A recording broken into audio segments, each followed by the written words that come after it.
أعوذ بالله من الشيطان الرجيم بسم الله الرحمن الرحيم بسم الله الرحمن الرحيم الحمد لله والصلاة والسلام على رسول الله وعلى آله وأصحابه ومن تبعهم بإحسان إلى يوم الدين وبعد. Ikhwati fillah, azani Allah wa iyyakum. Pembahasan kali ini kita akan menjelaskan berkaitan dengan syarat-syarat sahnya i'tikaf.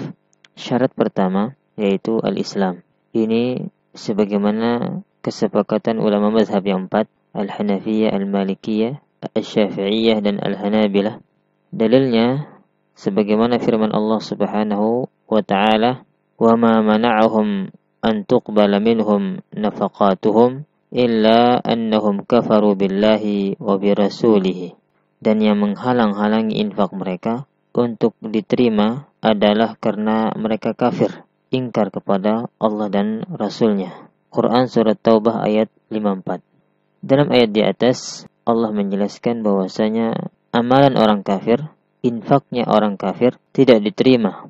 Begitu pula amalan-amalan atau ibadah-ibadah lainnya tidak akan diterima oleh Allah Subhanahu wa ta'ala. Dan Allah jadikan segala perbuatan mereka, amal soleh mereka, seperti debu yang berterbangan. Sebagaimana Allah Subhanahu wa ta'ala berfirman, "Wa qadimna ila ma 'amilu min 'amalin faja'alnahu haba'an manthura." Dan kami akan perlihatkan segala amal yang mereka kerjakan, lalu kami akan jadikan amal itu bagaikan debu yang berterbangan. Quran Surat Al-Furqan ayat 23. Syarat yang kedua di antara syarat sahnya i'tikaf yaitu al-aqlu. Dia harus berakal, dan tidak sah i'tikafnya orang yang majnun, yang masih gila. Ini sebagaimana kesepakatan ulama mazhab yang empat, Al-Hanafiyah, Al-Malikiyah, Al-Syafi'iyah, dan Al-Hanabilah. Dalilnya hadis Ali radhiyallahu anhu dan juga Aisyah radhiyallahu anha, bahwasanya Nabi sallallahu alaihi wasallam pernah bersabda, "Rufi'al qalamu an thalathatin, 'anil naimi hatta yastayqidha, wa 'anis sabi hatta yahtalima, wa 'anil majnun hatta ya'qila." Kata Nabi sallallahu alaihi wasallam, pena pencatat amal saleh dan dosa diangkat dari 3 golongan: orang tidur hingga ia bangun, anak kecil hingga ia bermimpi, dan orang gila hingga ia berakal. Hadis riwayat Abu Daud. Dan ini dikarenakan mereka tidak memiliki maksud atau tidak memiliki niat. Karena sahnya ibadah disyaratkan seseorang itu harus memiliki niat atau maksud atau tujuan dari ibadah yang dia kerjakan. Kemudian yang ketiga di antara syarat sahnya i'tikaf yaitu at-tamyiz. Dia harus tamyiz. Maka tidak sah i'tikafnya anak kecil yang belum tamyiz. Ini sebagaimana hadis Ali dan Aisyah yang telah kita sebutkan tadi, yang mana anak kecil belum memiliki niat, maka tidak sah ibadahnya. Dan ini sebagaimana kesepakatan ulama mazhab yang empat. Kemudian yang keempat yaitu berniat. Maka tidak sah i'tikafnya seseorang tanpa niat. Sebagaimana hadis dari Umar ibn al-Khattab radhiyallahu anhu, beliau berkata, "Sami'tu Rasulullah sallallahu alaihi wasallam yaqul." Aku pernah mendengar Rasulullah sallallahu alaihi wasallam bersabda, "Innamal a'malu binniyat."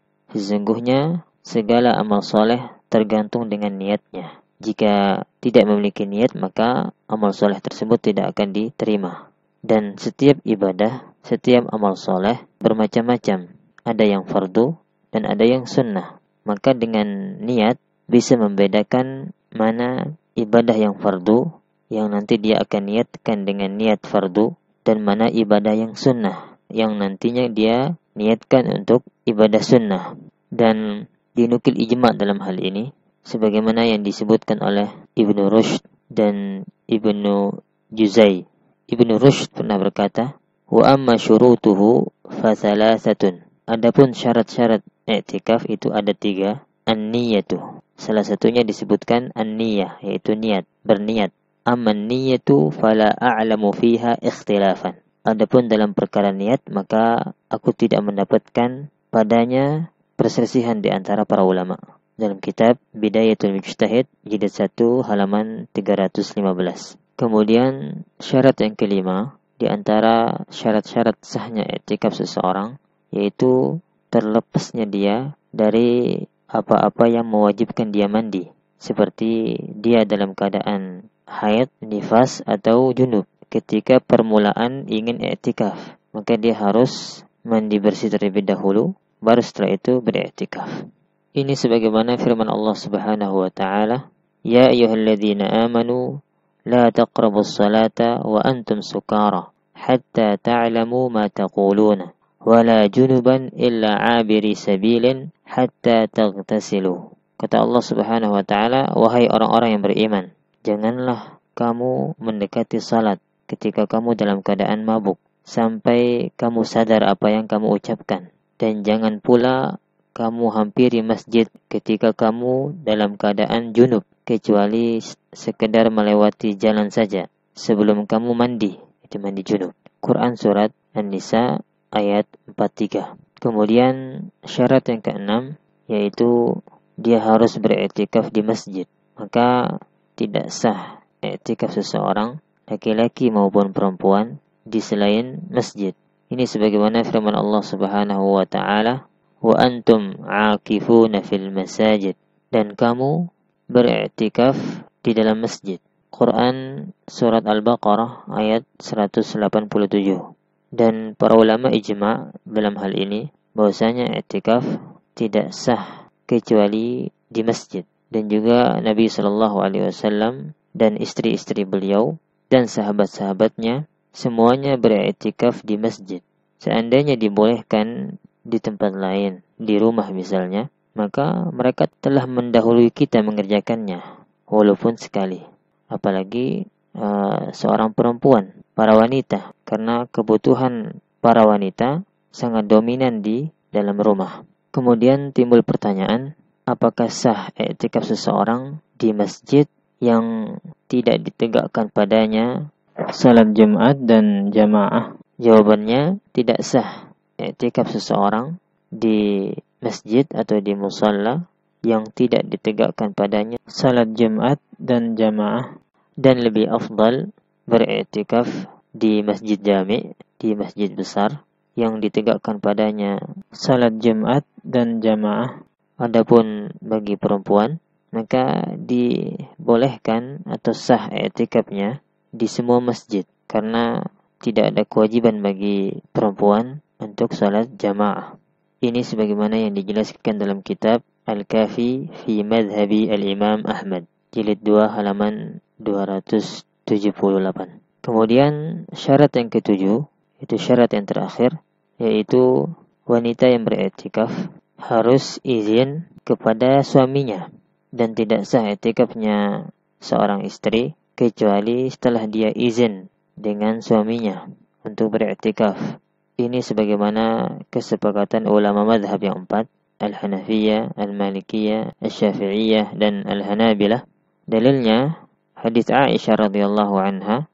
Aisyah berkata, "Anna Rasulullah sallallahu alaihi wasallam dzakara an ya'takifa al-'ashr al-awakhir min Ramadan. Fasta'zanathu Aisyatu fa'adhina laha. وسألت حفصة عائشة أن تستأذن لها ففعلت. فلما رأت ذلك زينب ابنة جحش أمرت ببناء فبني لها.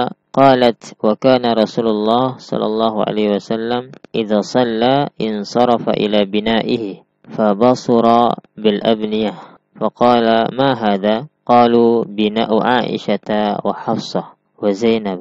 فقال رسول الله صلى الله عليه وسلم البر أردنا بهذا ما أنا بمعتكف.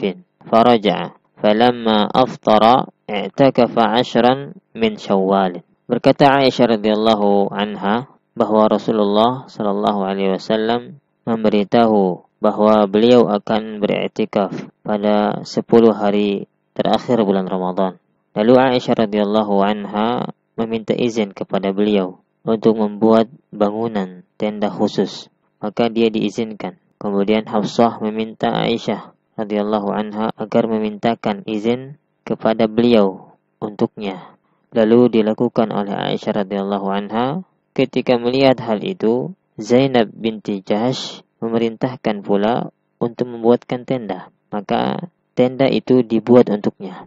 Aisyah radhiyallahu anha berkata, adalah Rasulullah sallallahu alaihi wasallam bila telah selesai dari salat, beliau kembali ke tempat khusus i'tikaf, maka beliau melihat ada banyak tenda. Lalu berkata, apa ini? Mereka menjawab, ini tenda-tenda milik Aisyah, milik Hafsah, milik Zainab. Maka beliau bersabda, apakah mereka mengharapkan kebajikan dengan tenda-tenda ini? Aku tidak akan beriktikaf. Maka beliau pulang ke rumah. Setelah Idul Fitri beliau i'tikaf 10 hari di bulan Syawal. Hadis riwayat Bukhari.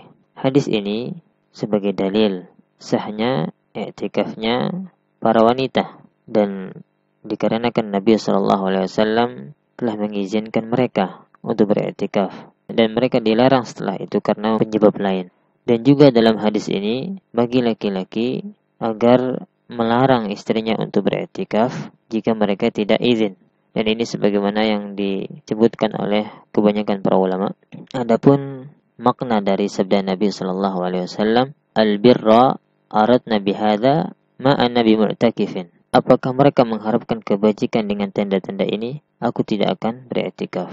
Al-Hafidz Ibnu Hajar rahimahullah menjelaskan maksud dari ucapan Nabi sallallahu alaihi wasallam, bahwasanya Nabi sallallahu alaihi wasallam melarang para istri beliau setelah itu untuk beriktikaf. Itu disebabkan karena Nabi mengkhawatirkan mereka beriktikaf karena dorongan saling berbangga-bangga atau berlomba-lomba untuk mencari kedekatan dengan Nabi, yang mana iktikaf itu tujuannya adalah untuk mendekatkan diri kepada Allah dan memperbanyak amal saleh dalamnya. Maka jika niatnya seperti tadi, karena dorongan saling berbangga-bangga, berlomba-lomba untuk mencari perhatian Nabi SAW, maka ini keluar dari tujuan awal dari i'tikaf. Ini sebagaimana yang disebutkan oleh Ibnu Hajar dalam kitabnya Fathul Bari jilid 4 halaman 276.